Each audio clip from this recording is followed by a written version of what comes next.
We're back from a short break. It's not like we, did 10 minutes of a video clip that just wasn't recording. Yeah. So anyway, what we wanted to discuss next was a very important topic, and that is parental struggles, or the struggles that our parents go through. Yeah. It's a unique one. It's not a struggle that I guess everyone can relate to, but I think it's always good to, as much as going through topics that everyone can relate to, it's also good to discuss topics that are kind of outliers. And struggles of our parents is something that's very unique. Yeah. And do you want to add to that? What we wanted to talk about was our parents. Yeah. And just parents in general, actually, in the Asian community. Yeah. But what we wanted to focus on more was, so we're both from Tamil descent, Tamil origins, and in Sri Lanka. And as you guys might know, there was a civil war there, a horrible civil war that lasted about 25 years. And our parents grew up around the time in the 80s and 70s when it was quite bad. There were a lot of, shellings. Family members were shot, family members were taken away to be in the army. It was a very terrible time, and we just thought it would be a nice conversation to have, to talk about the trauma and how it's led to the behavior now. So, for example, getting stressed quite easily, getting angry quite quickly, all of that could be associated with the trauma they had as youngsters. Yeah.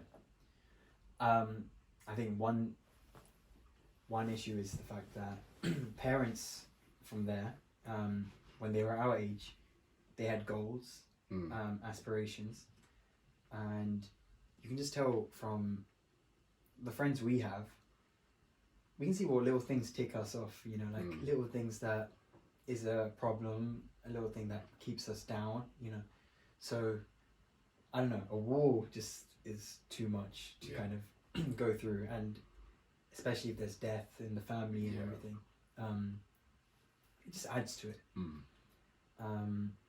I mean, plus, so what you said, that's one thing, and then them having to flee as refugees, coming to countries like the UK, Germany, Switzerland, working jobs that they might not have wanted to do, and just essentially, I don't know if it's the same with your parents, but my dad in particular, he spent his entire life just working, a hard worker to earn money for his family, and that's pretty much been his entire life. He's never taken a holiday for himself, never done anything to enjoy, and I think it's very sad because it's a very common dad concept. That Tamil dad thing to do, and I find it very difficult how people can work so long and not invest in themselves.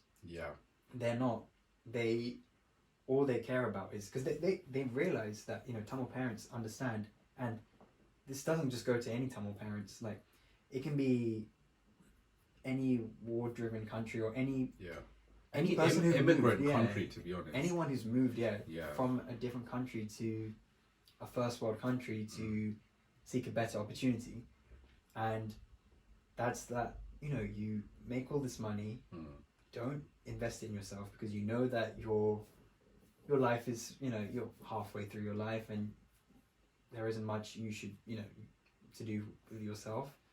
And just instead focus it on your children so that they can have the building blocks to kind of build the foundations for their own life.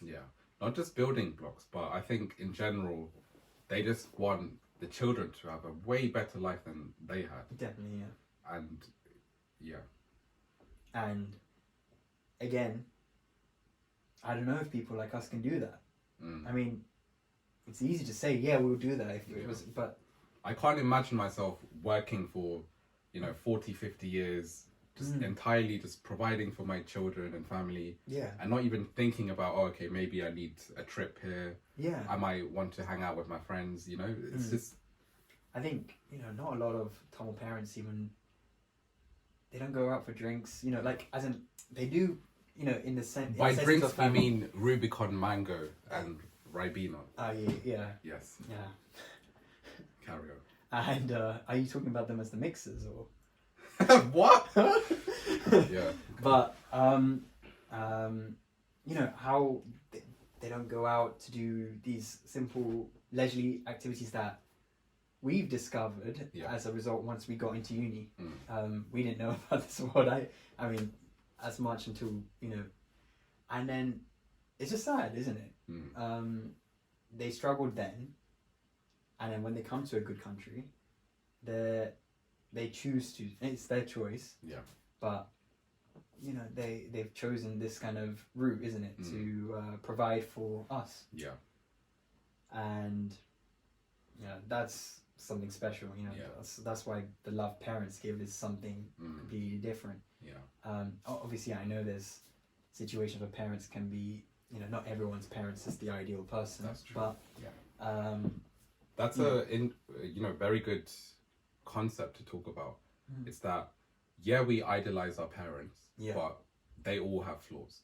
Definitely, yeah. And that's a part of growing up, to be honest, because when we're children, we think our parents are these superheroes that are absolutely perfect and you want to be like them. But as you grow up, you realize, you know what, they have some flaws. I need to try and be a better version of my parents, or you know, try and teach them to overcome those struggles as well. Yeah. Sometimes it becomes difficult as well, because I think you need to realize that they've gone through a lot. So are we in the position to tell them, to educate them? That's true. We can accept them for who they are, but I think if we want to improve, we should make those improvements in our life, as opposed to theirs. Again, it depends, right? It's situational based. You know your parents best. But yeah, you know, like you said, as you get older, you start questioning things, and you know, I hope it's not just the people around you. You also question yourself as well. Exactly. You realize, why am I doing this? Yeah. You know, why am I unhappy? Blah blah blah. But yeah, and all these struggles, like, if you think about it, they haven't spoken about these situations.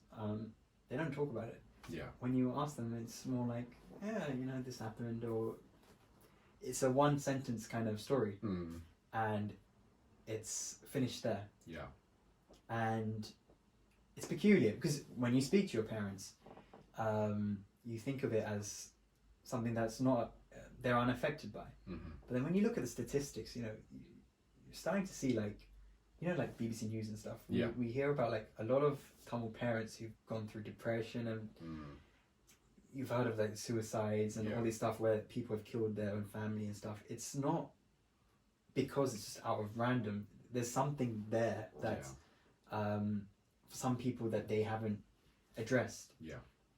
And I don't know if this is a flaw, because what our generation of parents, some of us are doing is that they're putting all their focus into us, right? Which is good. It's, I mean, not good, but it's nice they're doing that. You know, it's nice, but a lot of pressure. A lot of pressure on the children, and a lot on themselves. Because what if the child doesn't want to do that? Yeah.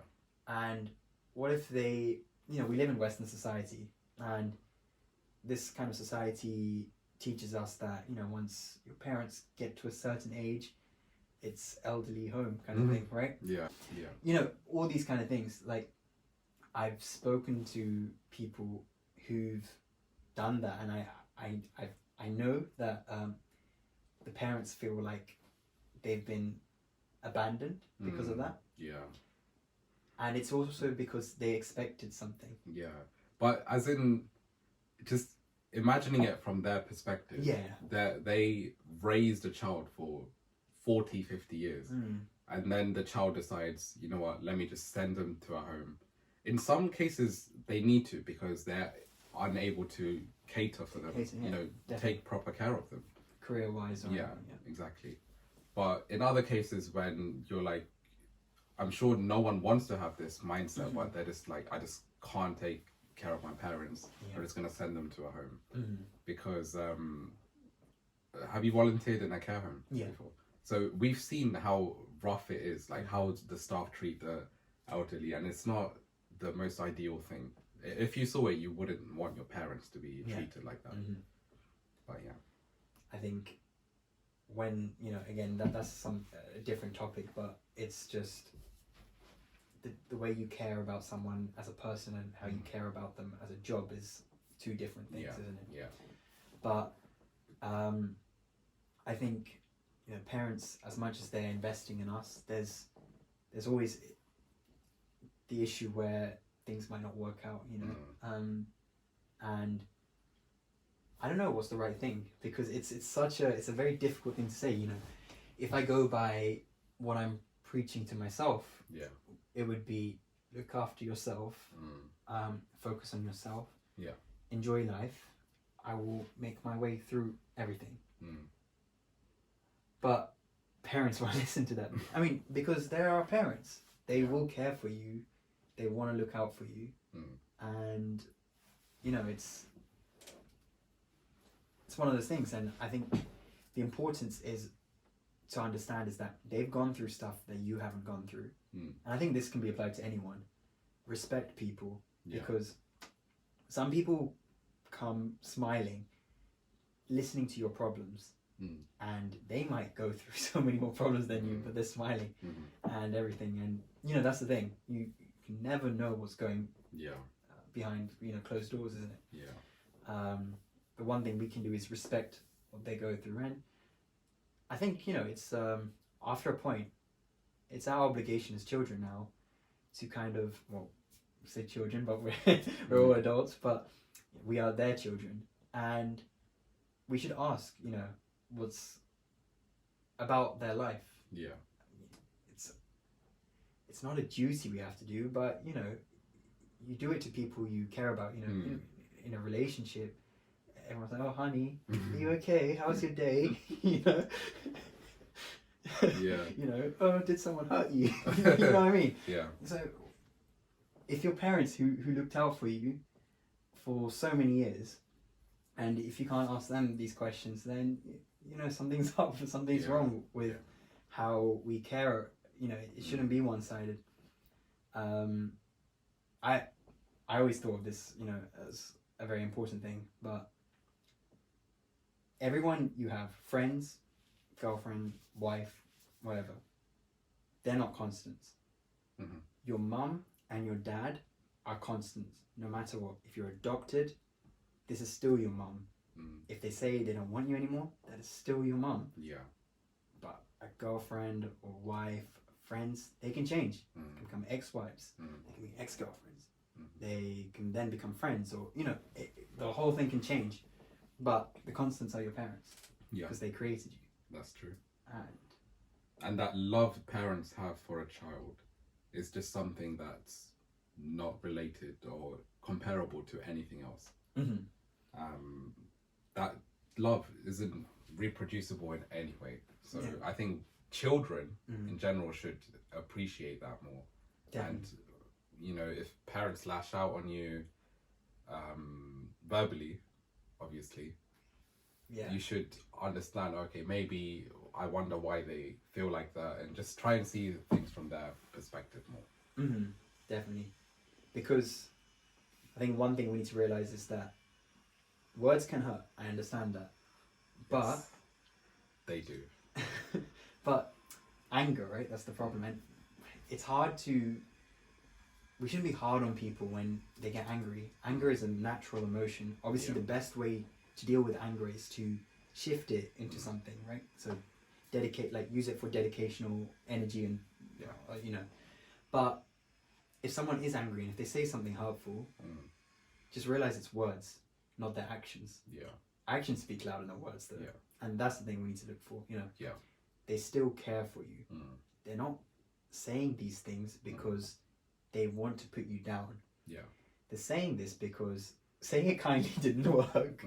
And, you know, sometimes, anger does sometimes help, right? Sometimes it works, sometimes it doesn't. But we're treading on very thin ice, because anger has a limit, you know. If it's constant verbal abuse or if it turns physical, then that's something problem.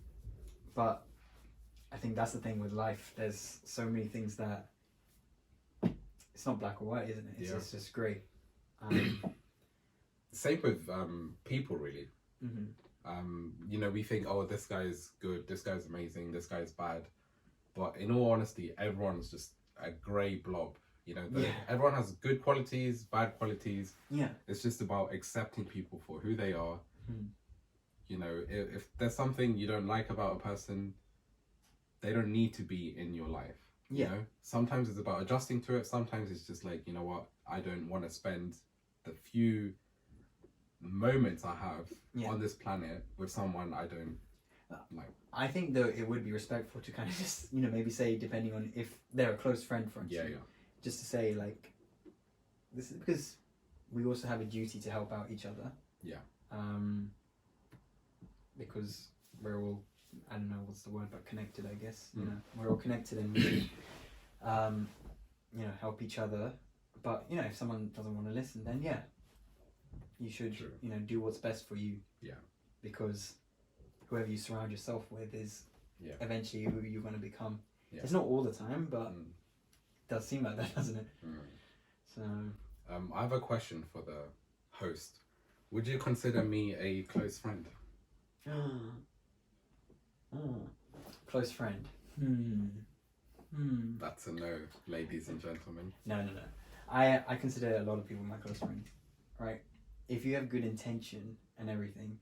The thing with me is I don't really classify people as like, you know, close or not. If you're a friend, you're a friend to me. And have I told you stuff that I've gone through? Yes. In my life recently? Yes. Then you're close. You have, right? Yeah. So, you know, you're close, right? Yeah. And you're in this video in the second, you know, second, is it second or third? Can everyone watching clap for me being, go on. But I think I'm not really good at expressing emotions sometimes. I want to cry right now.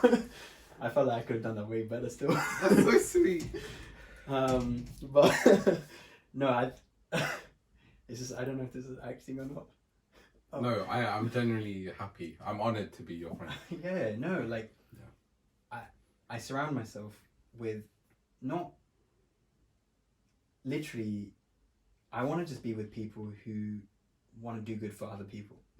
That's all. If you're a successful person, it's all cool, but it also makes me a bit wary because, you know, success comes at a cost. Yeah.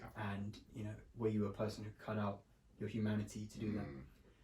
I think one thing I live by, this is something you want to hear, is that I don't trust humans, but I trust humanity.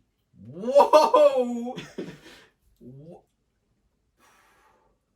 That was crazy. No, but you know, I do trust in the good actions of people. I think with friendship, this is then another topic, but like a lot of people expect friendships to be an obligation in the sense that whatever I agree on is what you should agree on. It's different, you know. I'm going to agree on something you don't agree on, and you're going to agree on something I don't agree on. But then that's what's special, because I can learn from you, and you can learn from me. But it has a limit because for the Tamil viewers or in Tamil movies, Jerry here is a huge fan of Vijay, but I'm a huge fan of another actor called Rajinikanth. So there's been times where I've been like, oh, do I really want to be friends with someone that's a Vijay fan? But we are still friends. We are friends. Carry on. Sorry. I mean, that's why, you know, Vijay made a film called Taleva, you know? Yeah. Just to mend the... Yeah. But, no, that's the thing, right? Like, things like that, that's... it's fun to talk about, but like, if it's an actual thing, it's not healthy, right? When you base your friendships on that. Yeah. I also think one thing to question is, if you base your friendship on people who... If someone who's the same as you is your friend, that's a problem too. Because it becomes a bit of narcissism. You just want yourself. Exactly. You know what I mean? We had another camera issue. Yes. It's been caught again. I've deleted everything from a year's worth of stuff. And I thought there wasn't a backup, and the backup's gone. Yeah. It's okay. Oh no. Memories are here. Not for Yes. the phone. But yeah, sorry, you were going to say something about... Yeah, so one of my friends is a firm believer that you're an average of the friends you make. So if you surround yourself with loads of happy, positive people, eventually you'll get to that point as well. But I agree more with you, where if you have loads of different kinds of people with different mindsets, that helps you build character, make you into a very unique person that understands a lot of different people. If you're just surrounded with people similar to you, you won't know anything apart from that. It depends on your goal, I guess, isn't it? Like, if you want to be a business tycoon or something, then all your friends are going to be business tycoons, right? But I also think it's good to take every little idea as a pinch of salt, right? Because then you might start just cutting out people just for the sake that, oh, you're not the same as me. And then that becomes an issue in itself. But yeah, I think there's nothing wrong like with knowing as many people as possible. Like, the more you get to know, the more you connect with people, the more you realize that, you know, that there's so much more to learn and stuff. And again, it relates to your struggles as well. Like, for someone else's, what you're going through for someone else is much easier. So you can maybe learn a thing or two as well, you know, like why.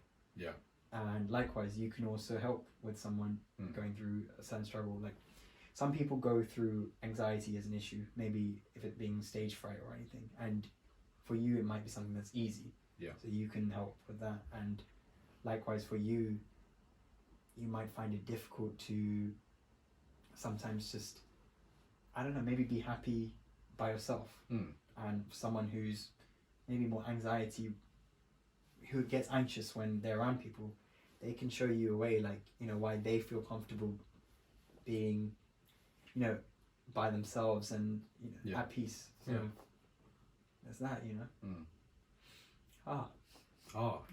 Wow. So anything else you want to say, or I think my mind has been blown enough for today. I think my mind's just been very, like, I've been just drowsy and stuff. The journey today was just quite long. Coming here 2 hours. The dedication for you guys. For you 5 or 10 people looking today. But yeah, no, I think at the end of the day, if this helps someone, I'm happy. That's all. That's the whole reason why I'm doing this now. It's genuinely the fact that I'm realizing more and more that just, I don't know, if you take the tube or any train, bus, anything, just sit down and just like look around and literally just question, like, what could this person be going through? I do that quite a lot now. I'm just like, when I'm in the tube, I stand and I just look and I'm just like, you can just tell by someone's face that they're going through something, isn't it? And I don't know, hopefully I can help. Because for me, that's a great source of joy, you know, just being able to help someone. You should all be honoured to be listening to an incredible man like him, okay? You better subscribe and like this video and comment. Otherwise, you know what's going to happen. Selaki Duma. Yes. But yeah, do you want to just say something, final word of wisdom or words of wisdom about struggle to people? Try not to struggle, but if you do struggle, you will get past it. Time can heal everything. I know it's a cliche to say, but it genuinely works. Time will literally heal anything you're going through. Time with personal work as well. So anything you are going through, it will pass. That's true. You will learn from it. You'll become a better person through it. And you're just going to become the best version of yourself that's going to change the world and make the world a better place.